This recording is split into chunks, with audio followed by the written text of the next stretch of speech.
Supporters of ousted Egyptian President Mohamed Morsi continued their protests Saturday after a bloody 24 hours throughout the country. At least 30 people died and more than 1,000 were wounded across Egypt on Friday as Islamists took to the streets over what they say was a military coup. The deadliest clashes were in Alexandria. In central Cairo, pro- and anti-Morsi protesters fought late into the night.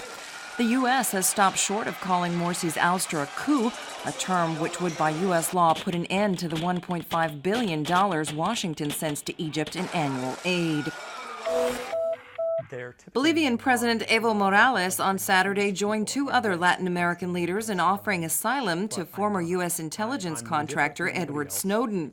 Venezuela's Nicolas Maduro and Nicaragua's Daniel Ortega also said they would help the U.S. fugitive, who is wanted for divulging details of secret American spy programs. Snowden has managed to stay out of sight inside the transit area of Moscow's international airport for 2 weeks since arriving there from Hong Kong. Exiled Tibetans celebrated the Dalai Lama's 78th birthday on Saturday with a Buddhist ceremony and traditional dances amid tight security. Security was heightened in Nepal after the Chinese government requested that any anti-China protests be contained, according to local radio reports.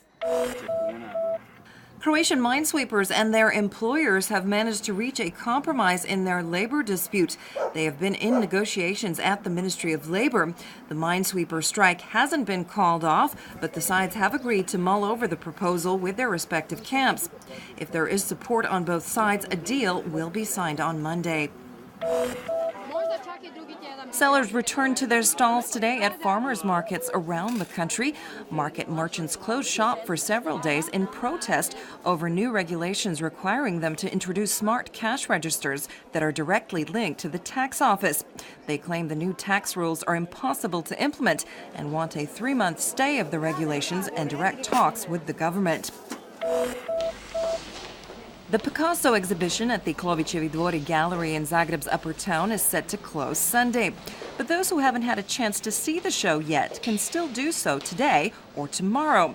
The gallery plans to be in full swing until 2 a.m. tonight and will be open Sunday until 10 p.m.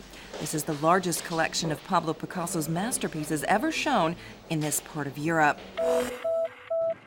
The World Wildlife Fund is conducting a campaign celebrating Croatia's river habitats. Environmental activists in Dubrovnik joined the 7 River Wonders campaign today by kayaking 15 kilometers from the city and up to the source of Croatia's shortest river. The Ombla is only 30 meters long, but it is one of Croatia's most diverse river habitats. In sports news, Frenchwoman Marion Bartoli overwhelmed Sabine Lisicki of Germany 6-1, 6-4 to win her first Wimbledon title. The men's final clash is set for Sunday. Scot Andy Murray takes on Serb Novak Djokovic. Murray scored a dramatic win over Poland's Jerzy Janowicz on Friday, while Djokovic took nearly 5 hours to beat Argentina's Juan Martín del Potro in the first semifinal.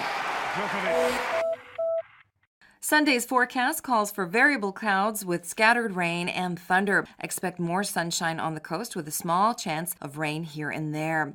Winds along the coast, a moderate to high northeasterly, gale force in places. A northwesterly on the open seas. Morning lows will range from 15 to 20 degrees Celsius in the interior and 20 to 25 degrees on the Adriatic.